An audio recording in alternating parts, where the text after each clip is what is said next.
Hey guys, welcome to my legal classes. This is Ganesh Pujari and we were discussing chapter 4 of Indian Penal Code, which is all about general exceptions. And in this series, this is my fourth video where we are going to discuss about the general exceptions under the context of defense of incapacity, where we are going to discuss three major components, that is incapacity on the basis of infancy and insanity and intoxication, which is covered between section 82 to 86. Why to waste time? Let's get into the first slide. When it comes to defense of infancy, there are two sections that we are going to discuss, that is section 82 and section 83. And section 82 says act of a child under 7 years of age. Here the section says nothing is an offense which is done by a child under 7 years of age. That is straight and that is very clear. If there is any offense committed by a child below the age of 7 years, then it is not an offense. That is very clear. And if the age of the child is exactly 7 years, even then that is covered under section 82. Now here we have to implement the maxim which says doli incapax. That means incapacity of a child or a child below 7 years of age is deemed to incapable of forming the intent to commit a crime or tort, especially by reason of age. Section 83 says act of a child above 7 and under 12 of immature understanding. Here what happens? The child is above 7 years of age but below 12 years of age. In that case, nothing is an offense which is done by a child above 7 years of age and under 12 who has not attained sufficient maturity of understanding to judge the nature and consequences of his conduct on that occasion. Here there are three ingredients. One, his age is between 7 to 12 and he is conducting an offense where he is not having sufficient maturity to understand or judge the nature and consequence of his conduct on that occasion. In that case, he is getting immunity under section 83 because he is not having the capacity to understand or judge on the offense that he is committing.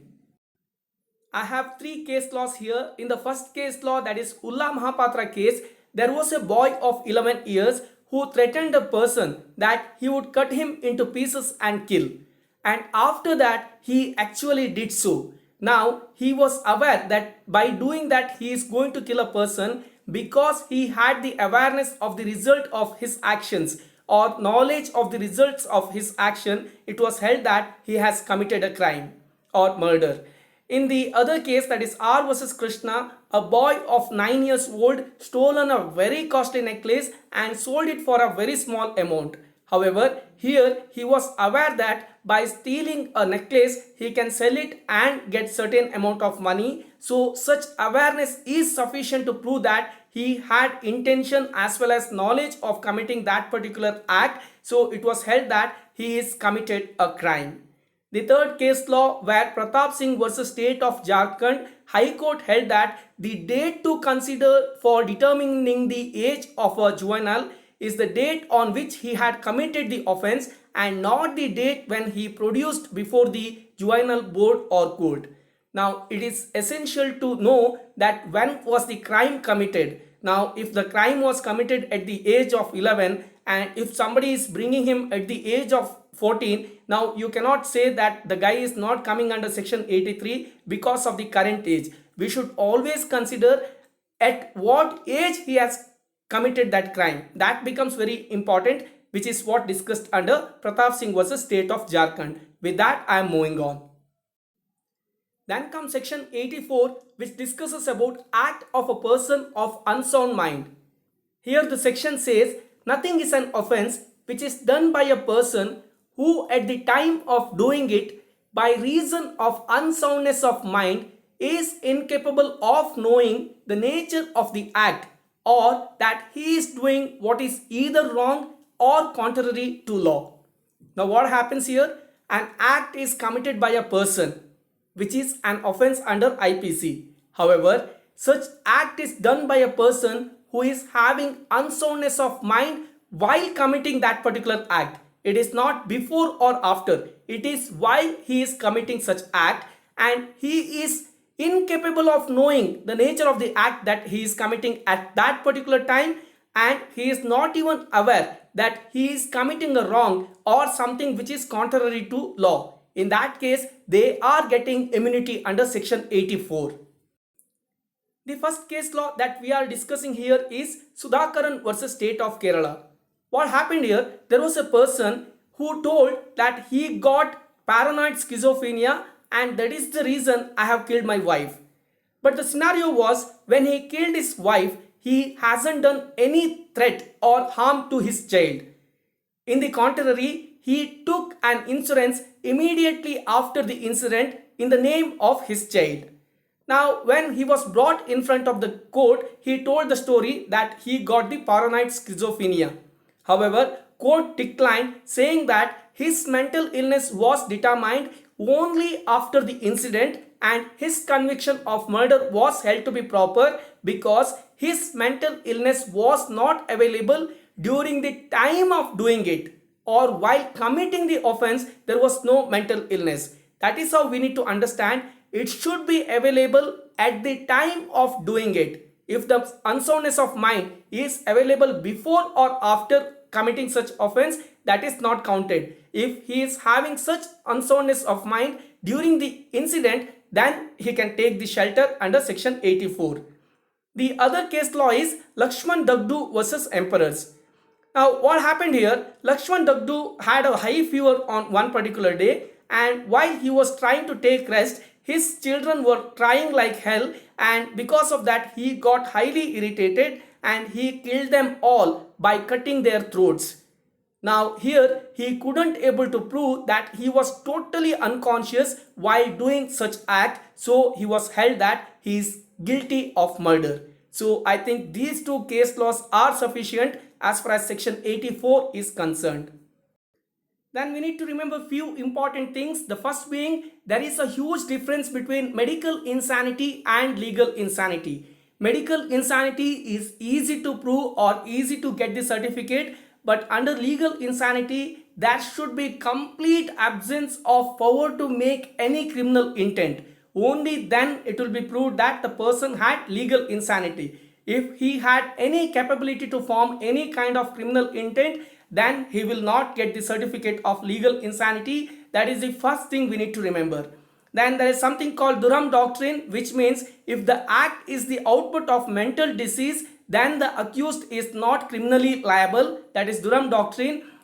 And there is one more theme which is known as delirium tremens, which means if somebody is having the disease of drinking too much or excessive drinking madness, in that case the offense committed by them will be seen sometime in a different way. That is one more thing we need to remember. And the last thing is diminished responsibility, where the liability goes down, that is available under the provision of English and Singapore law, where because of the drunken status the responsibility or the criminal liability may go down a bit, which is known as diminished responsibility.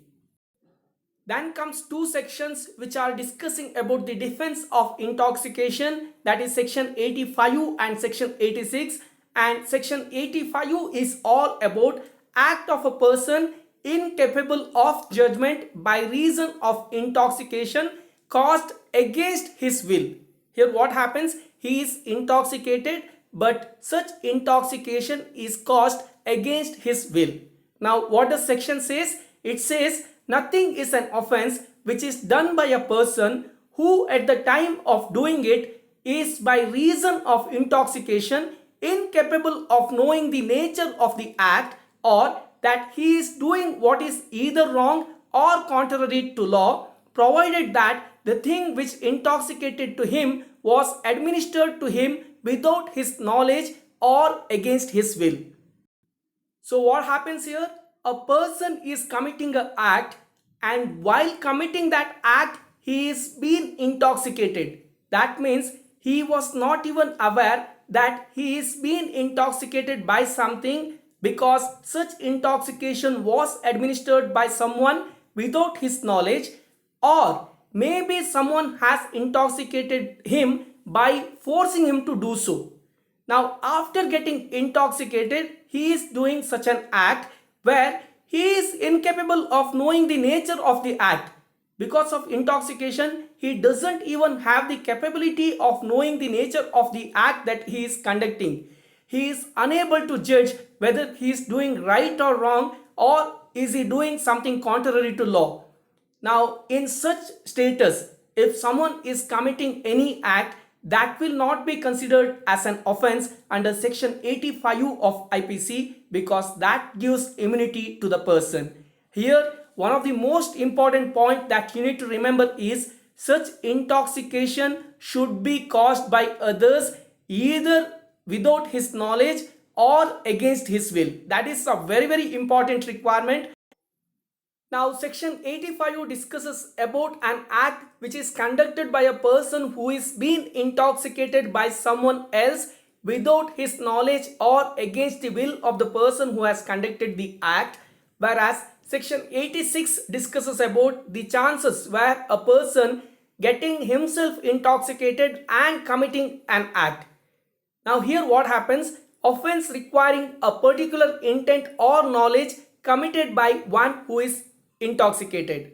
Now the section says, in case where an act done is not an offense unless done with a particular knowledge or intent, a person who does the act in a state of intoxication shall be liable to be dealt with as if he had the same knowledge as he would have had if he had not been intoxicated, unless the thing which intoxicated him was administered to him without his knowledge or against his will. The section here is very easy. It says nothing is an offense if it is conducted by a person who is in the status of intoxication and he has done such act without any particular knowledge or intent.